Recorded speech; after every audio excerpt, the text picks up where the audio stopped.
Hello, hello. How you guys doing? Today I want to do another short video on just one manga for today, and it being this one here, the early works of Hanawa Kazuichi, who you may know as the one of the masters of Eroguro, whose name is very associated with Maruo Suehiro as well. And this specific tankobon here looks at his earlier works, which majority of them were eroguro, because throughout his career he did more than just eroguro. Later he sort of switched to some more, I guess, like fantasy supernatural stories. He also put out that I forgot, Keimusha no Naka, which was like the autobiographical story on his time in prison. But for today, we're focusing on the works that made him gained him a very loyal fan base. So here's the inside. So he debuted in Garo in 1971, and he's very well known for his extremely detailed artwork. And a lot of the topics in this short story collection, because it's under the genre of eroguro, there is going to be a lot of adultery, a lot of violence, sex, all that type of stuff. So I'll just get into it. I'm not going to show every story because it will be hard to on this website, but I'm going to try my best to show most of them. There's a ton of stories in here, so I feel like it would give you a good sense of what he did in his earlier works and early career. So this first story here is titled The Tabernacle of Flesh, which is a crazy name, but from the get-go, the detail in his art is insane. This specific panel here was also made into a colored print by Bloody Ukiyo-e as well. I can put a link for that in the description, but unfortunately it was a while ago, so it is sold out. But it's insane. It's like an orange color. So essentially what this story is we have three people here. So on the left we have Gyakujiro, the man. On the right we have the woman who is named Orin, and on her side is her friend, or yeah, just another man named Momohiko. No, sorry. Let me say that again. I read it wrong. So Orin is the girl on the right. To the right of her will be Gyakujiro, and the man on the very left is Momohiko. Sorry about that. So essentially what happens is that Orin gets into an arranged marriage with Momohiko, who is very sickly at the moment. And what I love about this chapter is the different styles of like borders that are used throughout, or lack of borders used throughout the story. So essentially what happens is she has to take care of him, but over time she does fall in love with him. And with his specific illness, what Gyakujiro over here tells her is that she needs to feed him flesh for him to recover. And, pretty difficult task. It's human flesh. So she goes out of her way, because of her love for him, to actually kill a bunch of different people. So she kills her own sister. She kills like a random male boy that comes up, all for his sake. And so one fated day she finds both Momohiko and Gyakujiro, both of them together, and he sort of confesses that he hates Orin. He can't wait for this to be over because they are both in love. And as she finds this out, she kills both of them by slitting their throats with a knife. Extremely detailed artwork. And out of anger, or I'm not sure why, but she isn't satisfied by killing them, so she does the same thing that she did to her victims and cuts him up and eats parts of him.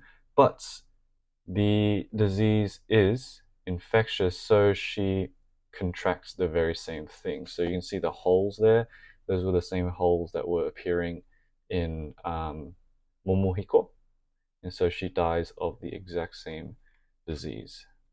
So a lot of these stories do focus on, you know, revenge, and some do focus on supernatural things as well, but revenge, love, taboo, that sort of thing. But a very strong opener to this short story collection. It's one of my favorite stories in the entire tankobon, to be honest. So we'll move on to the next story, which is titled The Cursed Breast. And it follows this girl here who has this weird, very weird looking doll. And this doll she plays with it a lot in weird ways. And one day she sort of gets tired of it, and it bites her. Actually, the doll bites her. And whereabouts is it? Yeah, it bites her, and she takes out her anger by killing it, pretty much, burning it. But when she chucks it into the furnace or whatever, it latches on and stays on her hand as it burns. So she is heavily injured, her hand's screwed. But I'm not sure if it's a mother or a caretaker. I believe it's a caretaker here.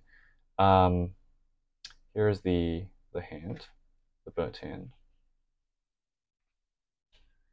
The caretaker tells her that the doll was actually her baby. She was, I guess, throughout the chapter, we see what she sees, right? Which is this weird doll, but it's actually her baby from an unknown father. So she had actually tried to kill her own baby. And after that, she has a baby mouth that grows out of her hand, which has a very strong desire for milk, but is extremely painful for her. And I guess that's the sort of curse that she has to deal with. Quite a unique type of story. Curses are very prominent in this story, but I really do love this collection of stories. So the next one, also one of my favorites, on the left here, is titled The Red and the Night.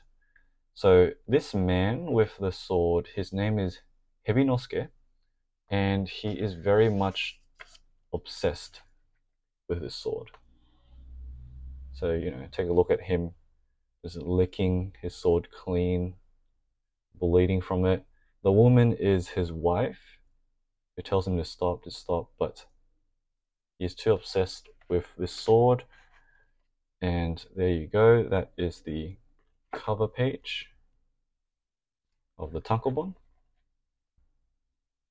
She doesn't want him to go, but the reason why he's so obsessed with the sword is because he's actually just a straight up murderer. So he leaves for 5 years, leaves the village, and just goes around killing people. Amazing double page spread. Like, if you want extremely detailed art in the genre of Edoguro, then look at getting some of Hanawa's works, because it's one of the best drawn Edoguro like books that I have at the moment. But yeah, Hebinosuke goes on a killing spree for a very long time. But what happens is, you know, these detectives here are trying to figure out, you know, this is like the 12th corpse this year or something like that. But one day, Hebinosuke is walking in the graveyard at night when someone tries to approach him and, out of reflex, stabs them. But who does it turn out to be? it turns out to be his wife that he had just stabbed, and she is about to die. So I'm not really sure why he's still attached to his wife. I mean, he left her 5 years ago to go and kill people. But out of guilt, he tries to kill himself. And for some reason, it takes a lot to kill himself. He's thinking, why am I not dying? He just stabbed himself. So he takes the knife, holds it in his mouth, runs straight into a wall, and pierces his throat. But turns out that his wife was wearing chainmail underneath, so she was fine, and she had successfully killed her husband. So it turns out, I mean, a lot can happen in 5 years. She probably hates him to death, so she was successful in killing him. So that was that story. Pretty insane. The violence in that, especially with him running into the wall, that was very very vivid. Okay, so the next one we have here is a shorter story. It's called The Hunter. I do remember reading this in a Garo issue as well. It essentially just follows this crazy murderer living on a mountain who catches villagers that come up to the mountain in his traps. This is him there, the hunter, and these are his victims. I'm not sure what he does with them, but you can see them strung up. And pretty much every time there is like a festival, well, I mean, he looks out for people. There's traps everywhere. This woman here manages to escape, but yeah, that was that story. Short one, but pretty good one. Okay, so what's the next story that I have? This story I actually showed it off in another video in one of the 1972 Garo issues, Kaidan Neko, and I read over and over again this story, but I still don't really understand it too much because I thought Kaidan meant ghost, but no, Kaidan Neko means the cat that came back. But even with that, I'm not too entirely sure what the purpose of this story was, because it's this nun who is very sick and will die soon, and a cat she knows comes back to meet her. But the dialogue doesn't really make sense to me. I'm not sure why it's shown bouncing up like this and her hysteria. But yeah, just the cat coming back, I guess.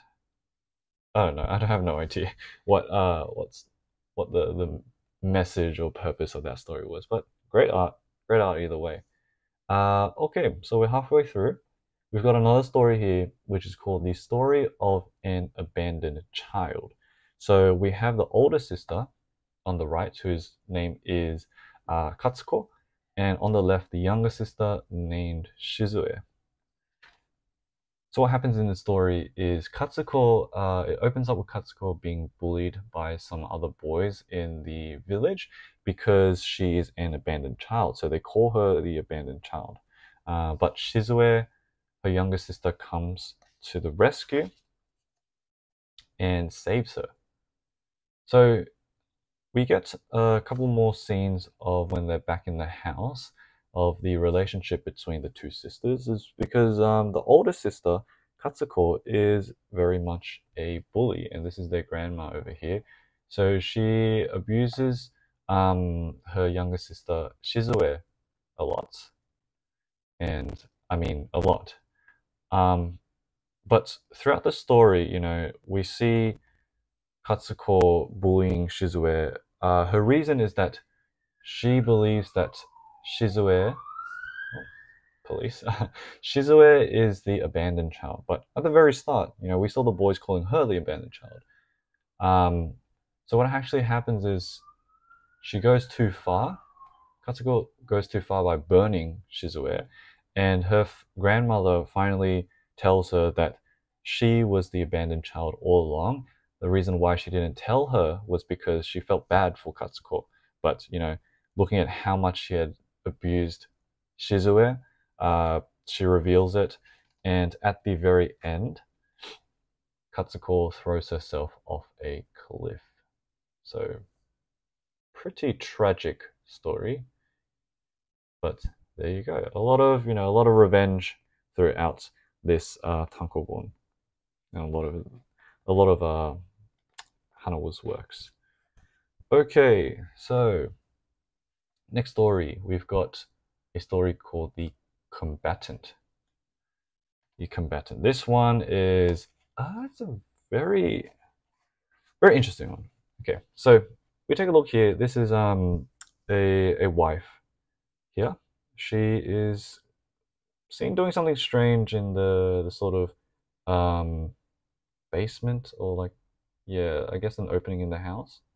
We're not sure what she's doing. She's doing something weird. And then we get a couple scenes of some soldiers. What's happening is the war is going on at the moment. And a very detailed double page spread.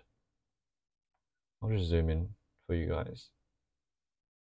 You can see every single sort of line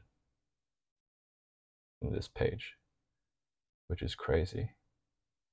So what happens is that on the left we have the wife of a soldier. On the right is the soldier's sister.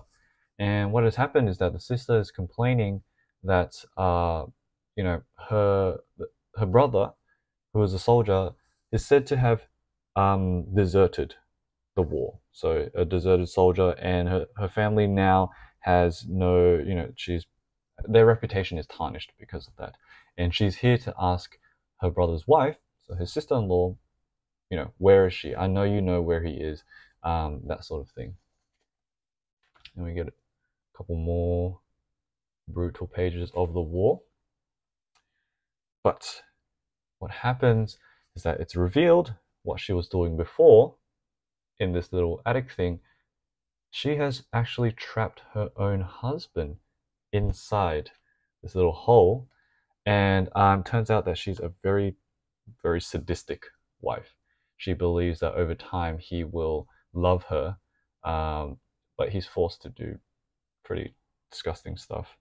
But again, more pictures of the war pop up, but that is the husband being tortured, essentially. But his sister comes to the rescue, but she is also captured as well. So what happens is, now both of them are stuck. Both of them are stuck in this pretty bad predicament.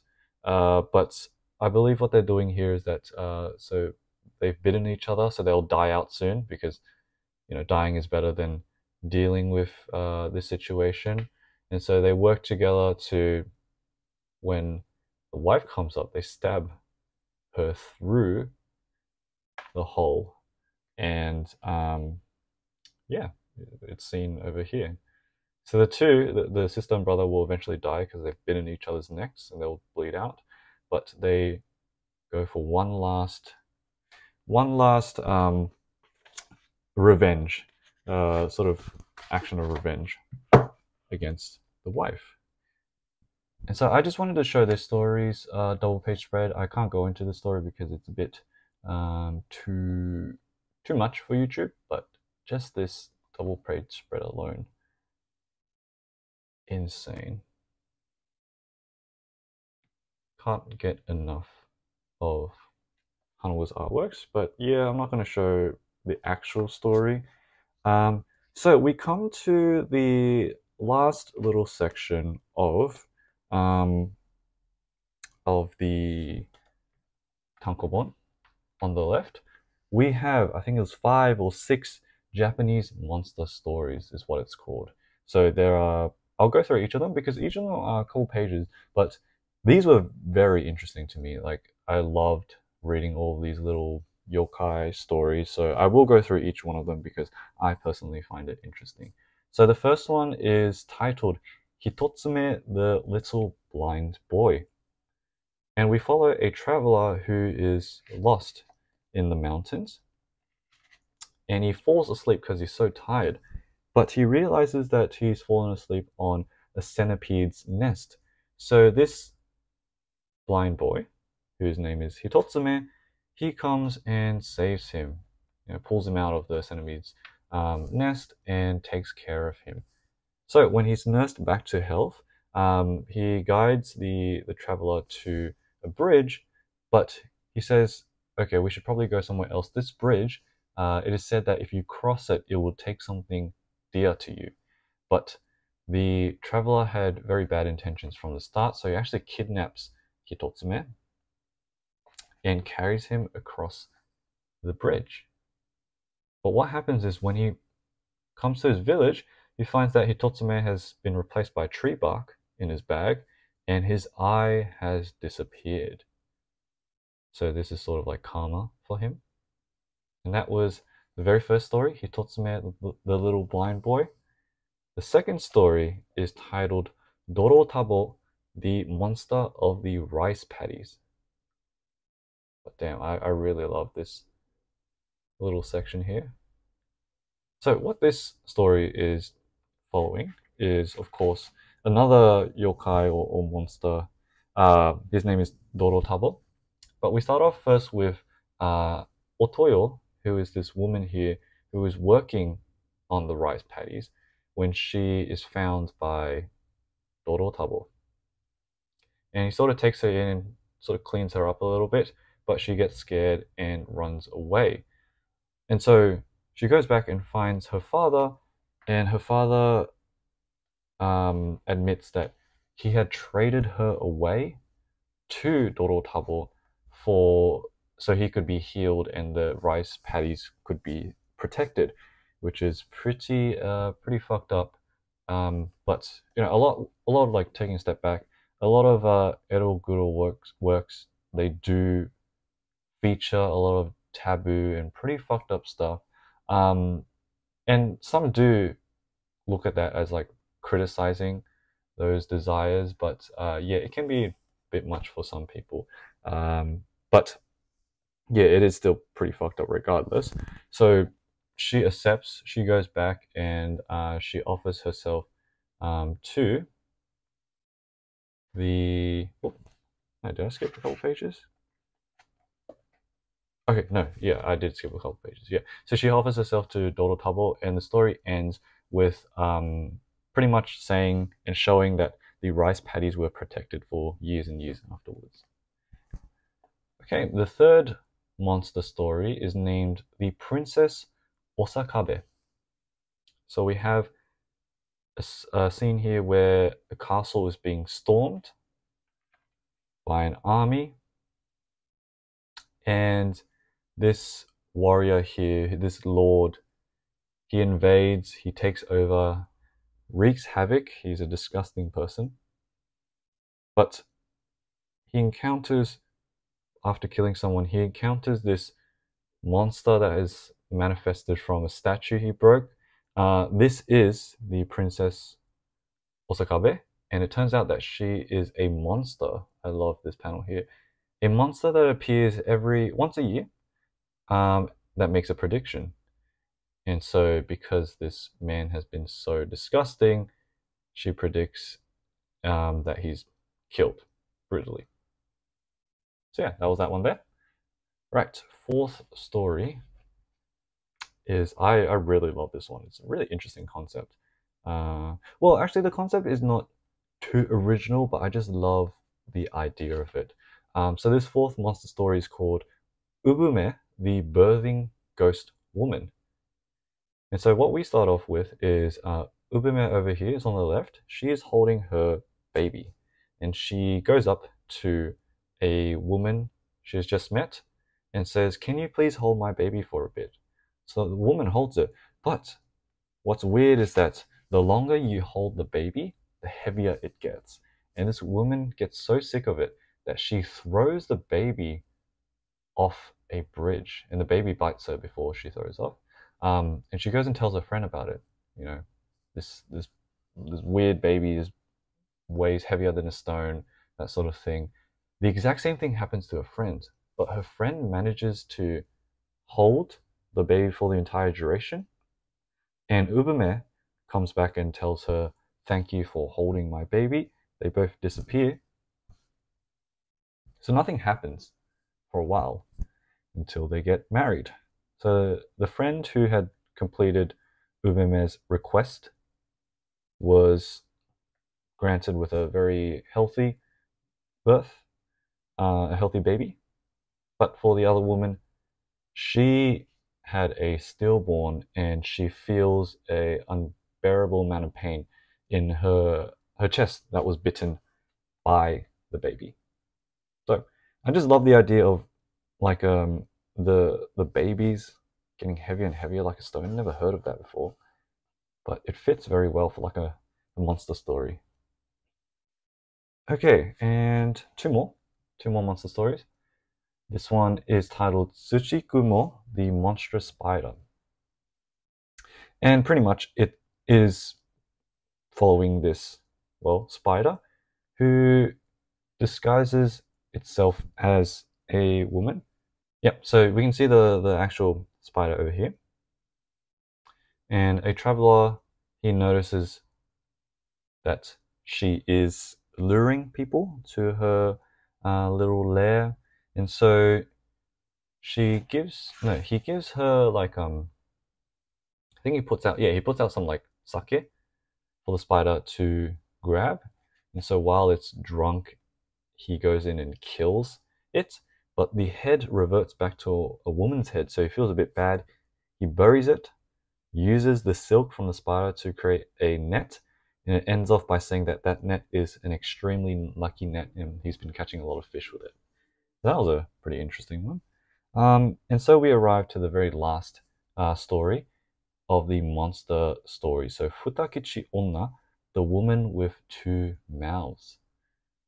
And so we start off this story with a beggar on the left and a wife, a housewife of a very rich lord of sorts. So this beggar comes every day and asks for food, but they are extremely abusive.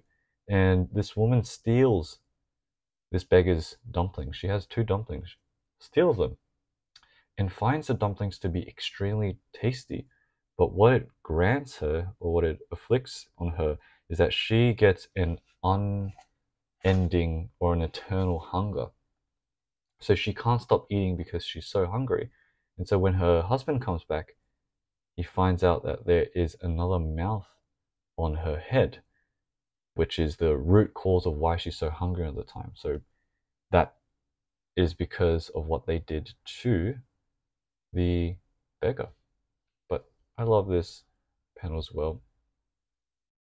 Great stuff. And we come to the last story of the tankobon, which is a bit of a longer one, and by far the weirdest one in this tankobon. So this story is titled "The Six Wealth Teachings." Oh, sorry, not this one. Not this one. Sorry, this is a different one. Okay, no. This is the Six Wealth Teachings, and just from the cover, alone, it's like we're following like alien creature things. It's really weird. So what we start off with is, I'll just skip over it. A woman and her mother, they both believe in this thing called the Six Wealth Teachings, which they believe to be something that's like when they put ants on themselves and they eat insects, they gain youth and vitality. That's what they believe. And so one night, the daughter finds this light coming out of the ground, and she gets sucked into it. And where does she find herself? In this sort of lair of this cosmic creature, this alien thing. And what had happened before was that her mother went missing. And so while we're in here, we find that her mother has been transformed into an ant. So it's revealed that this alien had created these Six Wealth Teachings to sort of figure out who he can transform people into ants. And he wants to sort of take over the world by, because humans are disgusting creatures, And he talks about, it talks about ants being like pure, just hard workers, that sort of thing. Humans are disgusting, corrupt. And he showcases, more of how like turning people into ants work, but the daughter manages to seduce the alien, because once the alien is seduced, it cannot, well, it turns into like mush pretty much. So that is successful. The alien melts away, and so they can escape. They're both teleported out, but what happens is that this is what I found weird, because they believe in the six wealth teachings, they're transported back, but they are the size of ants instead. And so the husband comes back trying to look for them, but here they are, tiny as ants, and whoops, they get squashed and killed. And we have the last panel ending with a bunch of ants just taking away the corpses. So that was the early works collection of Hanawa Kazuichi. And it does say here, I believe, yeah, these are where all the different works came from. So you have, of course, Garo, you've got Men, I've never heard of that, SM Select, more Garo, Now Comics. Yeah, a lot of them do come from the Garo issues in 1972, so the early 70s. But that was the story there. So this one here, when was this published? 2007? 2008? Yeah, 2007. Yeah. So these actual works were made in the 70s, but this specific collection was collected in 2007. So that was the early works collection of Hanawa Kazuichi. I highly implore you guys to get this book. I'm not too entirely sure how rare it is, but it's an amazing book to have, just a tome full of amazing artwork. And Hanawa, just an amazing storyteller as well. Very violent stuff, but very captivating. So I hope you guys have enjoyed this one. I'll be back with another video soon. All right, see you guys later. Bye.